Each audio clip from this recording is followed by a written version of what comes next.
Good morning. Thanks a lot for staying with us here at CNN News 18. I'm Ridhima Bhatnagar. We'll be getting you all the top stories over the next 60 minutes. Let's begin with the big global story that we're keeping a very close eye on. Unfortunately, there is no end to the conflict between Israel and Hamas. The devastating war is seeing no end and has now entered its 13th day. As we pointed out, there is no end to death as well as the mayhem. This after US President Joe Biden visited Israel and also had talks with the Israeli Prime Minister Benjamin Netanyahu. Now you have UK Prime Minister Rishi Sunak and even the French President Emmanuel Macron, who are both slated to do the same. Rishi Sunak is already on his way to Israel. In another on-ground development, Israel will also be allowing aid to enter via Egypt. Remember, this talk about a humanitarian corridor had been on for a while, but has also said that nothing will be allowed into the Gaza Strip until Hamas releases the Israeli hostages. And in the United States, protesters held a stir at the US Capitol demanding a ceasefire. He agreed that what he would do is open the gate on to do two things. One, let up to 20 trucks through to begin with. Satterfield, my ambassador, is down there in Cairo now. He's going to coordinate this. He has my authority to do what is needed to get it done.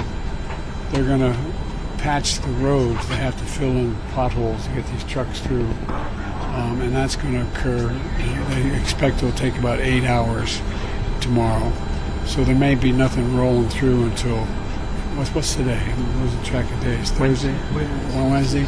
Probably until Friday.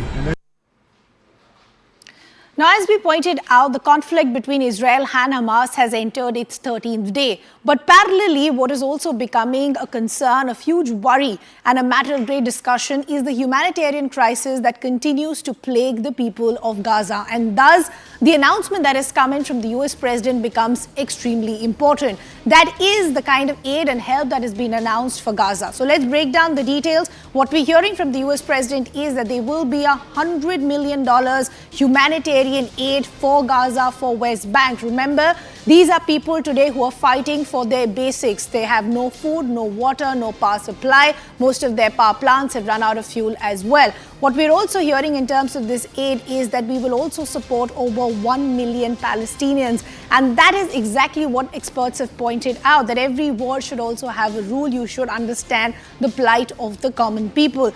The aid, as far as the United States is concerned, will reach only those who are in need. So the United States still making that big distinction that we don't support the Hamas militants. We stand with Israel in time of their need, but we're also going to offer help to the local people of Palestine who unfortunately have become collateral damage because of this conflict. As we pointed out, he's made it extremely clear that there will be no aid, no help, no support that will be given to the Hamas militants or their groups. As of now, the concern that Israel still has is the hostages that are still under the Hamas militants. The US president then announcing that aid that is coming in for Gaza. This comes in after he visited Tel Aviv in Israel and also held talks with the Israeli Prime Minister Benjamin Netanyahu. Let's take a look at some reports coming in.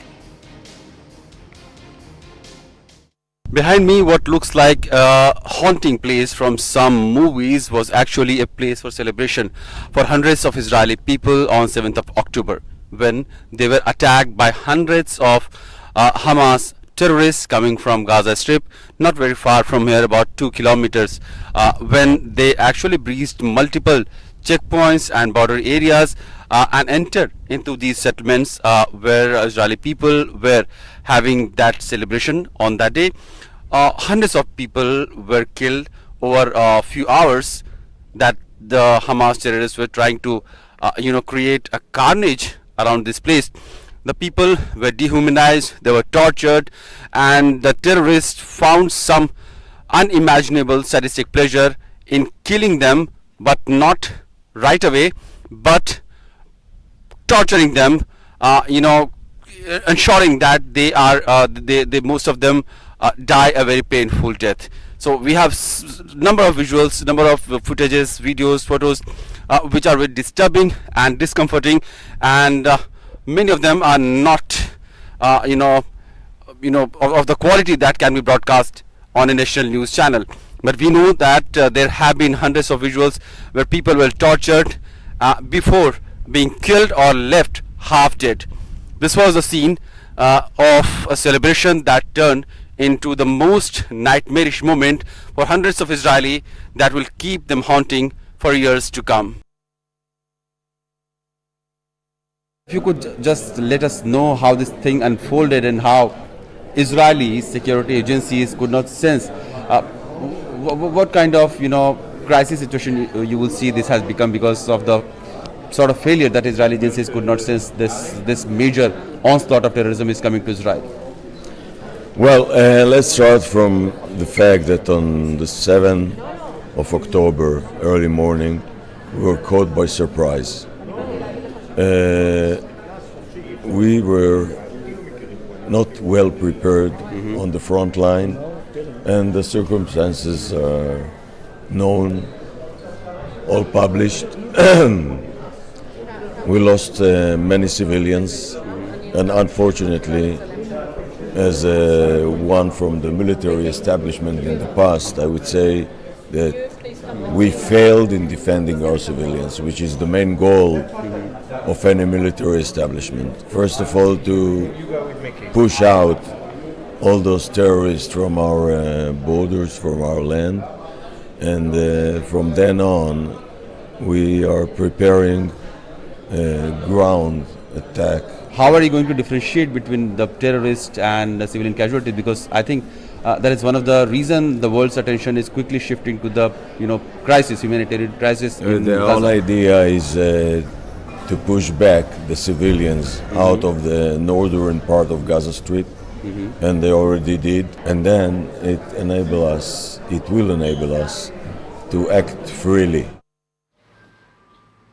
So those were some voices coming in. Remember, our colleague Abhishek Jha is on ground zero in Israel, helping us understand what the situation looks like. Let's also now bring in our colleague Siddhant, who's also been keeping a close eye on all those developments. Siddhant, good morning. The first aspect that we want to discuss is the kind of aid that has been announced by the United States as far as the people of Gaza are concerned. Now, this comes shortly after US President's visit to Tel Aviv in Israel. How is United States offering this aid in this hour of humanitarian crisis being viewed globally? Yes, look, as we were discussing yesterday, there was a lot of pressure on United States of America, perhaps when it comes to diplomacy. And since Antony Blinken was in West Asia, met almost all heads of state and their foreign ministers, heard them out. So there were two specific demands which came from the Arab nations, from Muslim nations.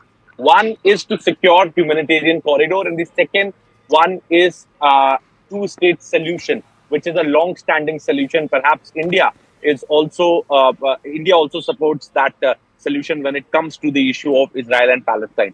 Now, because of this strike on the hospital, we were expecting that the entire negotiations or the diplomacy got derailed, but it did not happen that way. Diplomacy is all about give and take. Now, what President Biden has given Netanyahu is that he supported him and he perhaps believed in Israel, what Israel is saying when it comes to the attack on the hospital. And he said that it is a work of the other group. And what he got from Netanyahu, Prime Minister Netanyahu, is the humanitarian corridor which Arab nations wanted to be established. Point number one. Point number two, he also was there to strike a balance, because America doesn't want another war to start, regional conflict to start, because America knows that its entire focus is in Indo-Pacific. The main threat is from China, and if another war starts, then the focus of America would get diverted. The energy would get diverted. Okay. So what America did, America did a balancing act.